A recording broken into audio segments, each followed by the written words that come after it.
नमस्कार, मैं संतोष शर्मा और आप देख रहे हैं मैं क्यों युक्तिवादी हूँ। आज हम बात करेंगे ईश्वर विश्वास पे।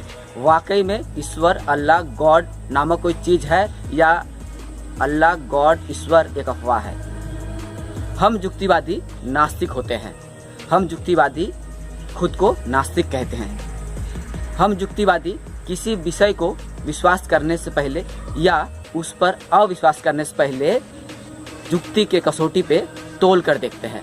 तो आइए हम आज तर्क के कसौटी पे तोल कर देखते हैं कि ईश्वर वाकई में है या नहीं। ईश्वर में विश्वास करने वाले लोगों का एक तर्क है, क्या आप साबित कर पाएंगे ईश्वर है या नहीं? इसका सीधा साधा जवाब है, जो लोग ईश्वर पे विश्वास करते हैं, जो लोग अल्लाह पे विश्वास करते हैं, जो लोग गॉड पे विश्वास करते हैं, उन्हीं का ये दायित्व है कि वो प्रमाण करे ईश्वर है या नहीं। हम युक्तिवादी तर्क की कसौटी पे परख के देखेंगे कि आपका द्वारा दिए गए प्रमाण सही है या गलत। दावा करने वालों को ही ये प्रमाण देना पड़ता है कि उनका दावा सही है या नहीं। विज्ञान के सामने किसका विश्वास, किसी का अंधविश्वास का एक कौड़ी मोल नहीं है। ईश्वर पर विश्वास रखने वाले लोगों का तर्क है कि हमने अपने परदादा को नहीं देखा है, हमने हवा नहीं देखा है, फिर भी इस पर हम विश्वास करते हैं। तो ईश्वर पर विश्वास करने में आपत्ति क्यों? इस तर्क का सीधा सा जवाब है कि हमारे दादाजी थे इसलिए हम हैं। वायु है तो पत्ता हिलता है, लेकिन ईश्वर है, इसके पक्ष में क्या प्रमाण है? ईश्वर विश्वासियों का दावा है, ईश्वर नहीं होने के बावजूद यह हमारे मनोबल को बढ़ाता है, ये हमारे आत्मविश्वास को बढ़ाता है। दूसरी ओर हम युक्तिवादियों का तर्क है, जो है नहीं, जो कल्पना है, जो अफवाह है, जो अंधविश्वास, वो किसी का आत्मविश्वास, किसी का आत्मबल कैसे बढ़ा सकता है? ईश्वर अल्लाह गॉड पर विश्वास करने वाले लोगों का दावा है कि ईश्वर अंतर्यामी है, ईश्वर कण कण में बसा हुआ है, वो हर व्यक्ति के मन की बात जानता है। अब सवाल है, अगर ईश्वर कण कण में बसा है, ईश्वर अंतर्यामी है, तो मेरे मन में क्या चल रहा है ईश्वर को पता होना चाहिए। अगर ईश्वर अंतर्यामी है तो मंदिर, मस्जिद, चर्च में हमें नहीं जाना चाहिए, ये भगवान से कुछ मांगना नहीं चाहिए, क्योंकि अगर ईश्वर अंतर्यामी है तो उन्हें पता है कि हमें क्या चाहिए। लेकिन जब कोई मंदिर, मस्जिद, चर्च में जाके कुछ मांगता है तो इससे सवाल उठता है कि ईश्वर अल्लाह गॉड अंतर्यामी नहीं है। ईश्वर अल्लाह गॉड भगवान पर विश्वास करने वाले लोगों का दावा है कि उनकी मर्जी के बिना एक पत्ता तक नहीं हिलता है, ईश्वर की मर्जी से ही सब कुछ होता है। तो सवाल है, क्या ईश्वर की मर्जी से ही जुर्म होता है? क्या ईश्वर की मर्जी से ही कोई बीमार पड़ता है? अगर ईश्वर की मर्जी से ही जुर्म होता है, अपराध होता है, तो ईश्वर की मर्जी से ही अपराधी को सजा मिलनी चाहिए। इसके लिए कानून, अदालत की कोई ज़रूरत नहीं है।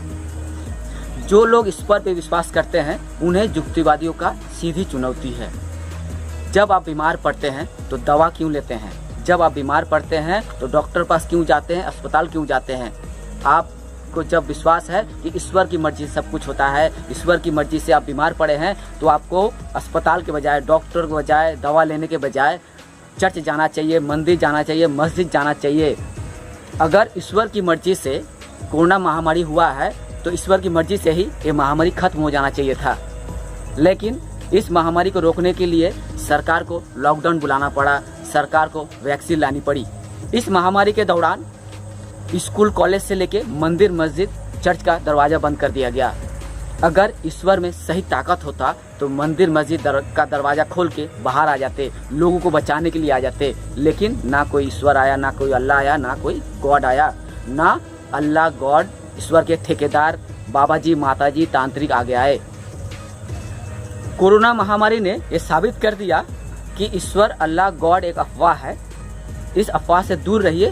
विज्ञान ही आपको मदद दे सकती है, विज्ञान ही आपको सुरक्षा दे सकता है, विज्ञान ही आपको नया जीवन दे सकता है। कोरोना महामारी से बचा सकता है विज्ञान, कोरोना महामारी से बचा सकता है चिकित्सा विज्ञान, लेकिन कोई अंधविश्वास, कोई ईश्वर, ना कोई अल्लाह हमें बचा सकता है।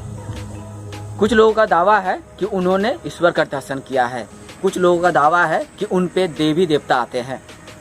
जबकि विज्ञान, चिकित्सा विज्ञान, मनोविज्ञान ने साबित कर दिया है अगर किसी को ईश्वर दिखाई देता है, अगर किसी पे देवी देवता आता है तो वो एक मानसिक बीमारी ग्रस्त व्यक्ति है। इसका आधुनिक चिकित्सा विज्ञान में इलाज संभव है। इस पर युक्तिवादी समिति का एक सीधी चुनौती है, अगर आपके पास दैवी शक्ति है, अगर आप ईश्वर देखे हैं तो एक ईश्वर का कारनामा करके दिखाइए, ईश्वर का प्रमाण दिखाइए। वो प्रमाण तर्क की कसौटी पे खड़ा उतरता है कि नहीं, उसे हम जरूर परख के देखेंगे। अब सबसे बड़ा सवाल ये है कि जो लोग ईश्वर पे विश्वास करते हैं उन्हें ये तय करना होगा कि ईश्वर की परिभाषा क्या है। क्या ईश्वर निराकार है, क्या ईश्वर साकार है? निराकार है तो साकार क्यों, साकार है तो निराकार क्यों? परिभाषा एक होनी चाहिए, दो नहीं। ईश्वर, अल्लाह, गॉड या भगवान ना कण कण में है, ना अंतर्जामी है। ये एक अफवाह है, एक अंधविश्वास है, एक कल्पना है। ना ईश्वर कण कण में है, ना कहीं मन में है, ना ईश्वर कभी था, ना ईश्वर है, ना कभी रहेगा। मैं युक्तिवादी हूँ, मैं नास्तिक हूँ, इस पर मुझे गर्व है। लेकिन कुछ लोग ये कहते हैं कि नास्तिक का अर्थ है आस्तिक, जो ईश्वर पे सबसे ज़्यादा विश्वास करता है। ये गलतफहमी कुछ लोग फैलाते हैं, इस तरह का अफवाह कुछ लोग फैलाते हैं कि जो नास्तिक होते हैं वो ईश्वर विश्वासी होते हैं, जबकि नास्तिक होने का सीधा शब्द है कि ईश्वर का कोई अस्तित्व नहीं है, अल्लाह का कोई अस्तित्व नहीं है, गॉड का कोई अस्तित्व नहीं है, और इस पर ही हम विश्वास करते हैं कि ईश्वर, अल्लाह, गॉड नहीं है। नास्तिक तो नास्तिक ही होता है। सिर्फ ईश्वर पे विश्वास करने वाले लोग अंधविश्वासी होते हैं, अफवाह में विश्वास करने वाले लोग होते हैं मूर्ख होते हैं। धरती पे जब किसी बच्चा का जन्म होता है तो वो नास्तिक होता है, लेकिन उसका परिवार, उसका समाज, उसका रिश्तेदार उसे नास्तिक से आस्तिक बना देता है, उसे नास्तिक से अंधविश्वास के दलदल में ढकेल देता है। लेकिन विज्ञान, ज्ञान उस आस्तिक को फिर से नास्तिक बना सकता है। जिस तरह से मैं आज नास्तिक हूँ, मैं आज युक्तिवादी हूँ, और मुझे युक्तिवादी और नास्तिक होने में गर्व है। ईश्वर विश्वासी होकर मूर्ख नहीं बनना। आज हमें कण कण में अंतर्यामी ईश्वर नामक अफवाह, कल्पना या अंधविश्वास की खोज की जरूरत नहीं है। आज हमें विज्ञान की खोज की जरूरत है। आज के लिए इतना ही। आप देखते रहिए मैं क्यों युक्तिवादी हूँ। आगे और भी विषय लेके हाजिर हूँगा। मैं संतोष शर्मा।